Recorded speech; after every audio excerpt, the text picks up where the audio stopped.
Captain Min Ho Kim pressed his palm against the cold reinforced glass of the observation deck, watching distant stars twinkle in the endless void. The Joint Research Station Unity floated silently through space, a massive structure that represented 5 years of unprecedented cooperation between humanity and their alien allies. Blue and silver corridors stretched behind him, filled with the hum of advanced machinery and the quiet chatter of mixed crews working together. The Ether Collective had brought their incredible energy manipulation technology, creating power, cores that could fuel entire cities. Their tall ethereal beings moved like liquid light through the station's corridors, their crystalline skin reflecting the artificial lighting.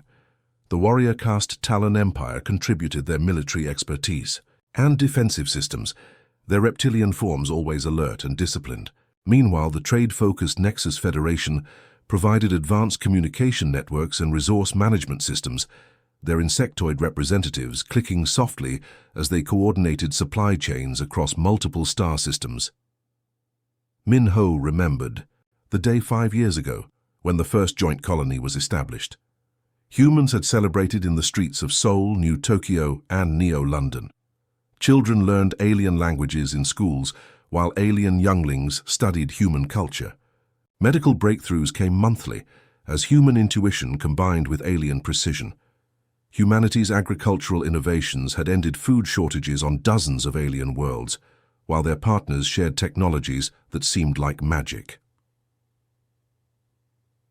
Lieutenant, Una Park's footsteps echoed softly as she approached across the metallic deck plating. Her usually confident demeanor was replaced by barely controlled anxiety, and she clutched a datapad with trembling fingers. The observation deck's ambient lighting cast shadows across her worried features as she glanced over her shoulder repeatedly. "Sir, you need to see this immediately," she whispered, her voice barely audible above the station's environmental systems. "I intercepted these communications during routine monitoring of the deep space relay networks." Min Ho accepted the datapad, his eyebrows furrowing as he recognized the encryption patterns. These were high-level military communications using quantum-locked channels that required clearance levels far above standard diplomatic exchanges. As the translation algorithms processed the alien text, his blood slowly turned to ice. The first message was from an Ether Collective High Council member discussing Phase 7 of the Human Containment Protocol. The second came from a Talon Empire warchief, detailing optimal strike coordinates for maximum population reduction. The third, most chilling of all, originated from a Nexus Federation trade prince calculating resource redistribution efficiency following human elimination. "Dr. Jun Lee needs to verify this immediately," Min Ho said, his voice steady despite the growing dread in his chest. "If these translations are accurate, we're looking at something far worse than diplomatic tensions." They found Dr. Jun Lee in the xenobiology lab, surrounded by holographic displays showing comparative genetic analyses between human and alien DNA samples. His thin frame was hunched over a quantum computer terminal, fingers dancing across holographic keyboards as he processed vast amounts of data. When they explained their discovery, his face drained of color. "I need 30 minutes with these files," he said, downloading the intercepted communications onto his secure research terminal. "The encryption patterns alone will tell us their authenticity level." While Dr. Lee worked, Min Ho and Una returned to the observation deck, watching their alien colleagues go about their daily routines with new suspicion. An Aether technician floated past, nodding politely as he carried what appeared to be routine maintenance equipment.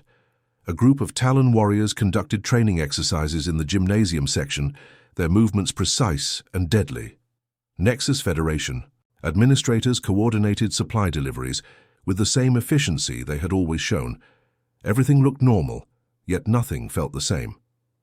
Dr. Lee's urgent voice crackled through their communication devices 45 minutes later.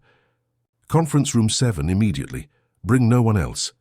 They found him surrounded by holographic displays showing star charts, technical schematics, and decoded alien text. His hands shook as he pointed to various data streams flowing across the room's walls. "It's all true," he said quietly.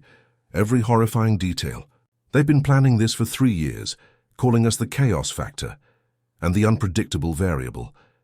They believe human creativity and adaptability make us too dangerous to coexist with their ordered civilizations. The displays showed detailed maps of every human colony, defense station and trade route. Worse still, they revealed kill switches embedded in virtually every piece of alien technology humanity had integrated into their infrastructure. Power grids, communication networks, transportation systems, even medical equipment contained hidden shutdown codes. "They've been studying us like laboratory specimens," Dr. Lee continued, his voice growing stronger with anger. "Every cultural exchange, every joint research project, every diplomatic dinner was intelligence gathering. They know our population centers, our military capabilities, our resource dependencies." A soft chime echoed through the station's communication system, followed by an announcement requesting all personnel to report to their assigned stations for a routine system diagnostic. Minho, Yuna, and Dr. Lee exchanged knowing looks as red warning lights began flashing in the corridors outside. The attack had begun. The Festival of Worlds had been humanity's proudest achievement. Across 12 star systems, millions of humans traveled between colonies in massive passenger ships decorated with colorful banners and holographic displays celebrating 5 years of galactic friendship. Children pressed their faces against viewing ports, watching alien vessels flying in formation alongside human transports. Street festivals filled colony domes with music, laughter, and the aroma of foods from dozens of worlds. Commander Taemin Choi was aboard the passenger liner New Horizon, approaching Mars colony, when the first explosions lit up the red planet's surface. What had been a peaceful descent toward the bustling colonial capital suddenly became a nightmare of fire and destruction. Massive energy beams erupted from seemingly empty space as cloaked ether collective warships materialized around the planet like deadly phantoms. "Haul passengers to emergency stations," Taemin shouted over the ship's intercom as debris from the orbital defense platforms rained past their viewport. The captain was already dead, killed when a piece of shrapnel pierced the bridge's reinforced glass. Taemin grabbed the controls of the civilian transport, his military training kicking in as he desperately tried to navigate through the chaos. Mars colony's protective dome cracked like an eggshell under the alien bombardment. The sprawling city beneath, home to 3 million people, disappeared in a series of blinding flashes. Taemin's transport ship shuddered as shock waves hit them, systems failing one by one. The engines sputtered and died, leaving them drifting helplessly toward the outer system. Through emergency communications, fragmented reports flooded in from across human space. Earth's magnificent orbital rings, engineering marvels that housed 50 million people, were exploding in sequence. The lunar cities went dark as Talon Empire assault ships descended like mechanical vultures. Europa Research Station's final transmission was cut short by static as Nexus Federation vessels unleashed swarms of hunter-killer drones. Communications Officer Hyejin Song crouched in the Lunar Outpost's communication center as explosions rocked the base around her. Sparks flew from damaged consoles, while emergency lighting cast eerie shadows on the walls. Outside the reinforced windows, she could see Talon warriors in powered armor marching through the colony streets, their energy weapons cutting through anything that moved. "Mayday, Mayday, this is Lunar Base 7, she transmitted on all emergency frequencies, her voice steady despite the chaos surrounding her. "All human colonies are under coordinated attack. The aliens have activated kill switches in our technology. Repeat, our own systems are being used against us." A massive explosion shook the facility, and ceiling panels crashed down around her workstation. Through her headset, she could hear similar distress calls from stations across the solar system. The beautiful space elevators connecting Earth to orbit collapsed one by one, their quantum tethers severed by precisely targeted strikes. Millions of people plummeted toward the planet's surface in a rain of metal and screaming. "The agricultural worlds are gone," came a weak transmission from the Tau Ceti system. "They poisoned our atmosphere processors. The entire population is—" The signal cut to static. Hyejin's fingers flew across her console, trying to coordinate evacuation efforts and gather intelligence about the scope of the attack. Every few seconds, another human settlement disappeared from the communication network. The kill switches embedded in their technology were activating in perfect synchronization, turning their own defenses against them. Power grids failed across entire continents as alien-designed energy cores shut down simultaneously. Transportation networks collapsed when the quantum drives in civilian ships received remote deactivation signals. Even medical centers found their life support systems failing as hidden programming took control. Warning, hull breach detected, the base's computer announced calmly as Talon warriors breached the outer airlock. Hajin could hear their heavy footsteps echoing through the corridors, getting closer every second.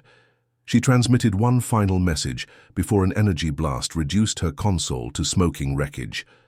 In the asteroid belt, Admiral Dongwu Han watched the destruction through the sensors of his hidden command base. The facility had been constructed in secret within a hollowed-out asteroid, disguised as a mining operation. Around him, the few dozen survivors who had managed to escape the initial assault worked frantically at their stations, trying to make sense of the coordinated attack. "Sir, we're receiving scattered reports from survivors," reported Lieutenant Min-Soo Park, his young face pale with shock. "Best estimates put our losses at 97% of all human colonies and installations." The numbers were staggering. 30 billion people lived across human space just hours ago. Now, scattered groups of survivors hiding in remote locations were all that remained of humanity's interstellar civilization. The Festival of Worlds had become the perfect trap, with millions of people caught in transit between colonies when the strikes began. A priority transmission appeared on the main screen, broadcast simultaneously across all remaining human communication networks. 3 alien figures appeared side by side, representing each of the species humanity had trusted as allies. Their message was simple and cold. "Remaining humans, you have 72 hours to surrender unconditionally. Report to designated collection. Points for processing. Resistance will result in complete extermination. Your chaotic nature threatens galactic stability.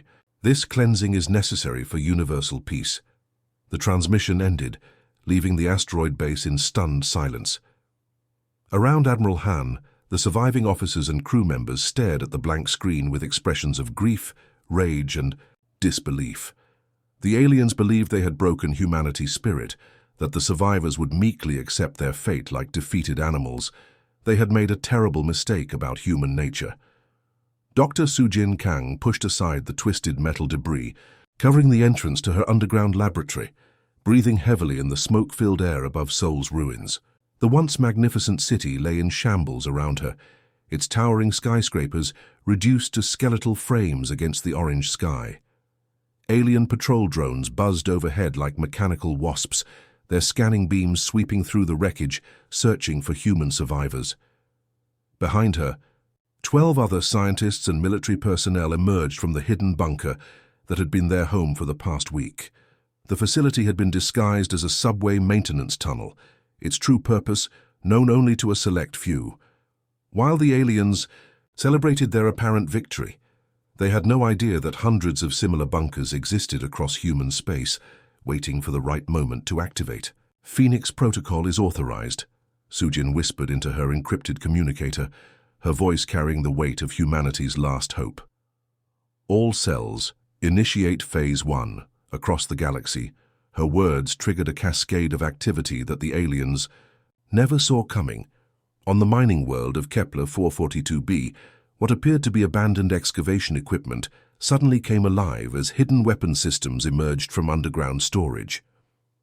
The industrial accidents that had supposedly shut down the facilities were carefully orchestrated deceptions, allowing human engineers to build secret military installations beneath the aliens' noses.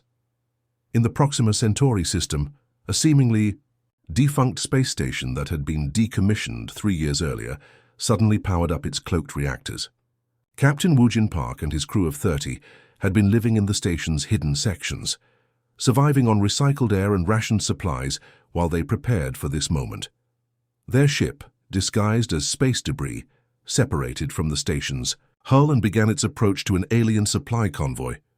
"Remember, they think we're broken," Woojin told his crew over the intercom as they closed in on the Nexus Federation cargo ships. "They're not expecting resistance from scattered survivors. Use that overconfidence against them." The aliens had been so thorough in their intelligence gathering that they missed humanity's greatest strength, their natural paranoia and tendency to prepare for the worst possible scenarios. While alien societies operated on trust and logical cooperation, humans had spent millennia learning to expect betrayal and plan accordingly. Engineer Boram Yang sat in her concealed command center beneath the ruins of a destroyed university, her fingers dancing across holographic keyboards as she launched the first wave of cyber attacks. Her team of hackers had spent years studying alien computer systems during the supposed cultural exchange programs, learning their programming languages and security protocols.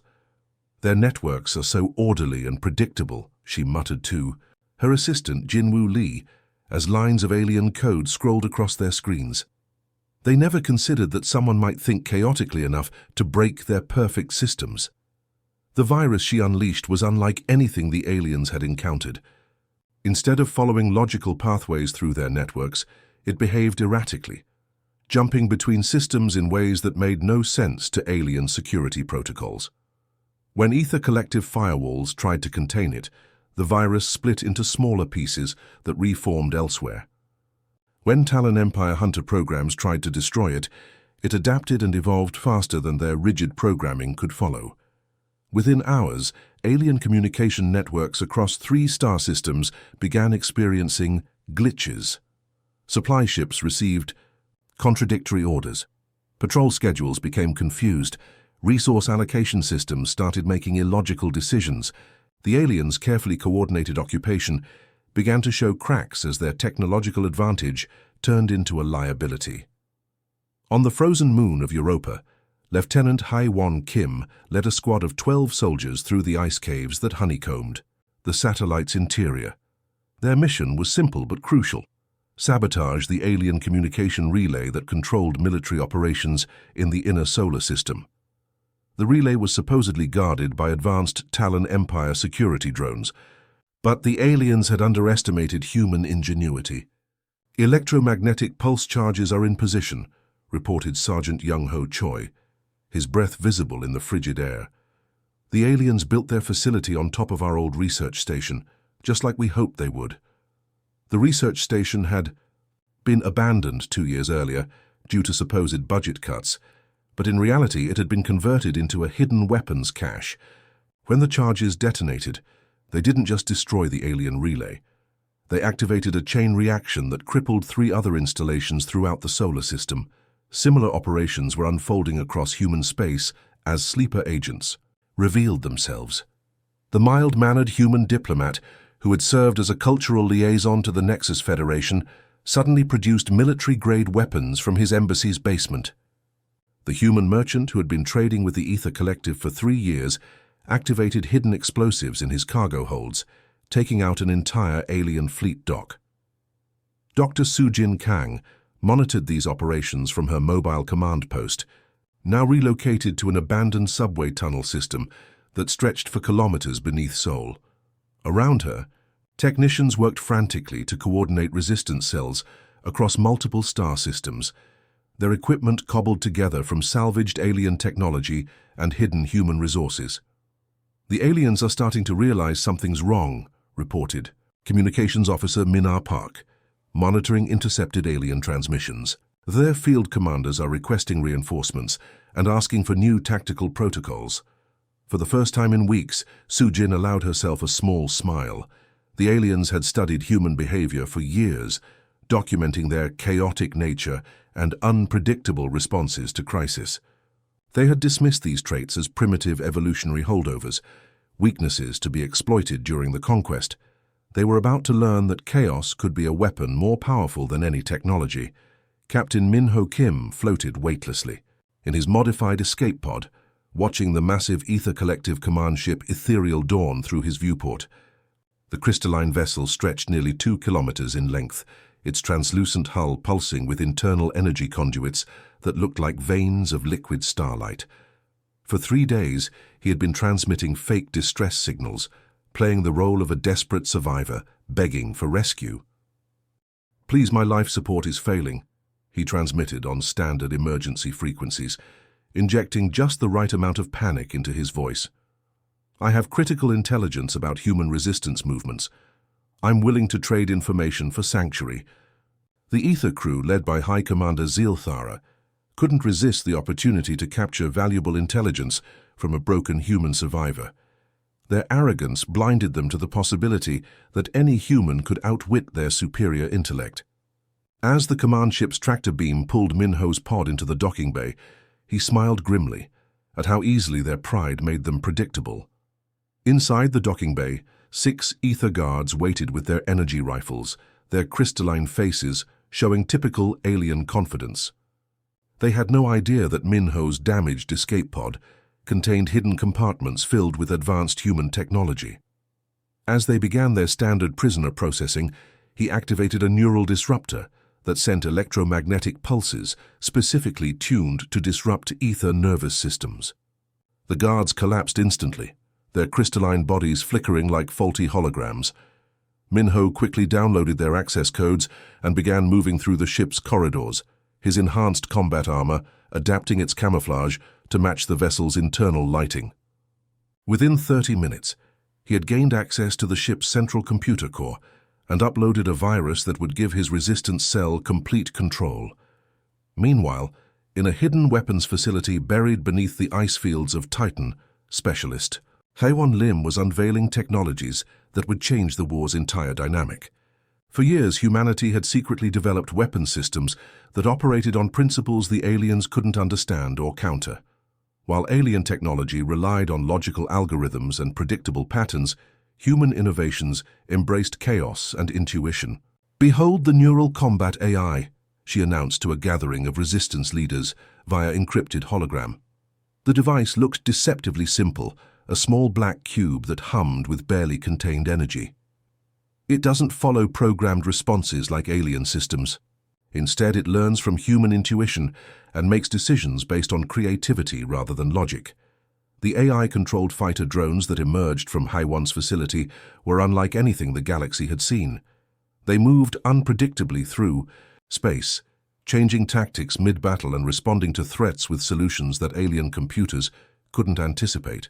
When Talon Empire interceptors tried to engage them, the human drones behaved like living creatures rather than machines, dodging and weaving through enemy formations with an almost artistic grace. The stealth generators were equally revolutionary. Instead of simply bending light around objects, they created probability shadows that made human ships exist in multiple locations simultaneously until the moment they chose to attack. Alien sensors could detect the shadows, but never predict which one was real until it was too late. Intelligence Officer Young-Min Bai operated from deep within Europa's underground oceans, using the moon's natural electromagnetic fields to mask her transmission signatures. Her psychological warfare campaign was perhaps the most devastating weapon in humanity's arsenal. She understood that the 3 alien species had cooperated against humanity, but harbored deep-seated suspicions about each other's motives. Phase 2 of Operation Discord is ready, she reported to Admiral Dongwoo Han, her fingers working across multiple communication arrays. "I'm about to convince the Talon Empire that the Ether Collective is planning to claim all human territories for themselves." She began transmitting carefully crafted fake communications between Ether commanders, discussing secret plans to eliminate their Talon allies once humanity was defeated. The messages were so perfectly crafted that they included details only high-ranking Ether officials would know, making them completely believable to Talon intelligence. Within hours, Talon warships began repositioning themselves defensively, pulling back from joint operations with their supposed allies. The Nexus Federation, receiving similar false intelligence about both species planning to exclude them from post-war resource distribution, began secretly negotiating separate peace terms with human resistance cells. The aliens' rigid hierarchical command structures, which had been their strength during the initial attack, now became a fatal weakness.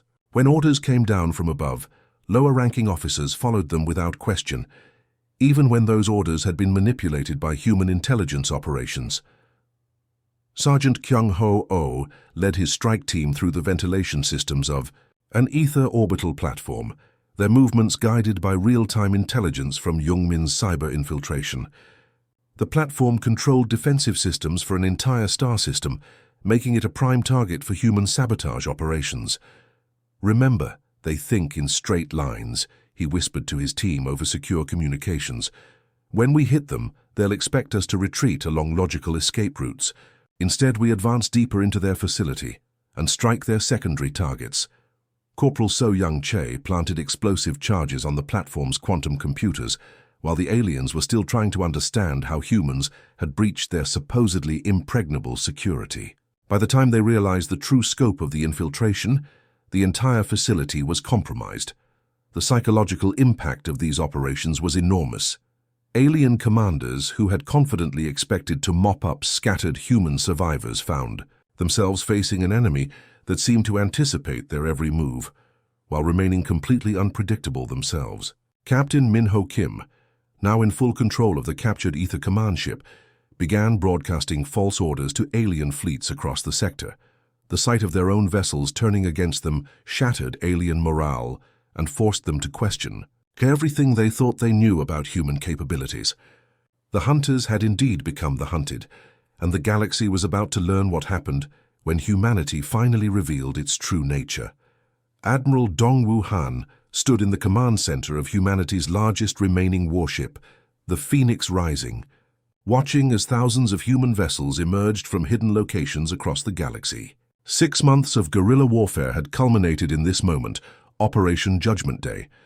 The holographic display before him showed 3 separate strike forces converging on the alien homeworld simultaneously, each equipped with captured technology that had been enhanced by human ingenuity.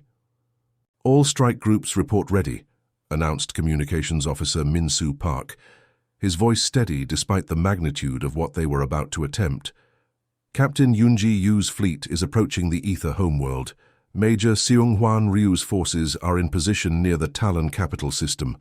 Colonel Jihai Song's task force has the Nexus Federation world in their sights." The irony wasn't lost on anyone in the command center. The aliens had used humanity's own technology against them during the initial attack, but now humans were returning the favor with devastating effectiveness. Every captured alien ship had been retrofitted with human innovations that made them unpredictable and deadly. Captain Yunji Yu's modified ether vessels approached their crystalline homeworld like ghosts materializing from empty space.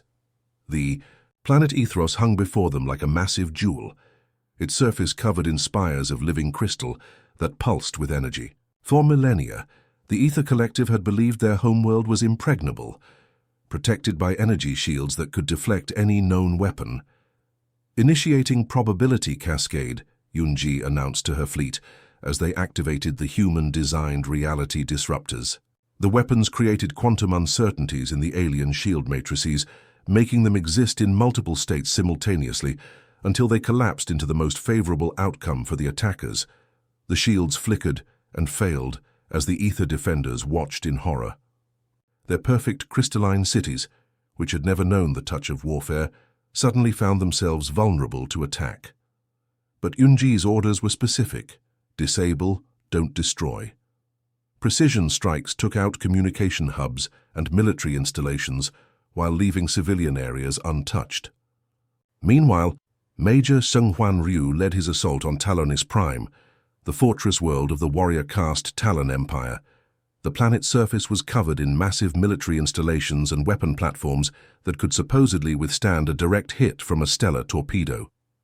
The Talon defenders, confident in their superior military doctrine, prepared to demonstrate why their empire had never lost a defensive battle. They weren't prepared for human tactics that made no logical sense. Ryu's forces split into dozens of smaller groups that attacked from impossible angles, using modified gravity generators to approach from below the galactic plane, where no sane military force would position themselves. Their assault ships, upgraded with human intuition-based targeting systems, struck with surgical precision at weak points the Talons never knew existed. Their defensive positions are designed to counter logical attacks, Ryu explained to his pilots as they weaved through the planet's defensive grid. So we'll attack illogically. When they expect us to retreat, we advance. When they prepare for frontal assault, we strike from behind. Chaos is our greatest weapon. The Talon military commanders found themselves completely outmaneuvered by an enemy that refused to follow the rules of warfare they had mastered over centuries. Their proud warrior culture, built on honor and predictable combat doctrine, crumbled. Before humanity's adaptive strategies, Dr. Sujin Kang coordinated the cyber warfare assault from her mobile command ship, launching viral attacks against all 3 alien communication networks simultaneously. Her team of hackers had spent months preparing for this moment, creating digital weapons that would cripple alien coordination while leaving human systems untouched. The beauty of chaos-based programming, she explained to her team as their viruses spread through alien networks like wildfire, is that ordered minds can't comprehend or counter it. Their security systems are trying to solve puzzles that have no logical solutions. Across 3 star systems, alien military commanders found themselves cut off from their chain of command.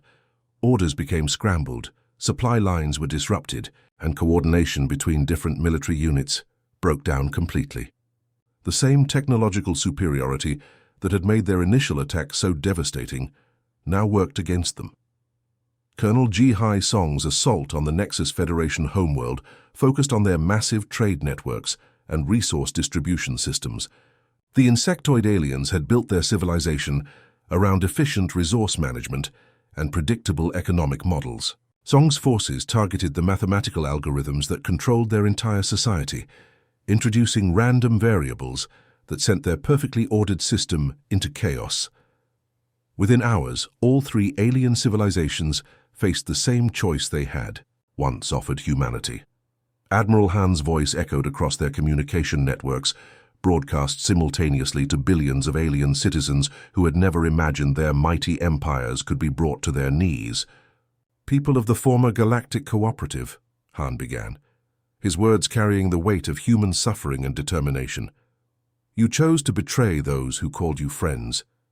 You attempted genocide against a species that had shown you nothing but cooperation and trust. Now you face the consequences of that choice. But unlike the aliens' ultimatum months earlier, Han offered something different. Humanity does not seek your extinction. We offer 2 paths: exile from this galactic sector, never to return, or coexistence under new terms. You will surrender your weapons of mass destruction, submit to human oversight of your military forces, and provide reparations for the billions of lives you destroyed. The 3 alien species, their homeworlds defenseless and their fleets scattered, had no choice but to accept. The Ether Collective's High Council, speaking through flickering holograms, agreed to the terms with barely concealed humiliation. The Talon Empire's war chiefs, their warrior pride shattered, formally surrendered their weapons. The Nexus Federation's trade princes calculated that survival was more profitable than continued resistance. As the surrender documents were signed across 3 star systems, humanity emerged from the ashes of near extinction as the galaxy's newest superpower. Admiral Han looked out at the stars from his command ship's viewport, knowing that the universe would never again underestimate the species that had turned betrayal into triumph. The galaxy had learned a hard lesson about the price of pushing humanity too far. In trying to eliminate what they saw as chaos, the aliens had unleashed something far more dangerous: human determination tempered by the fire of betrayal and forged into an unbreakable will to survive. The end.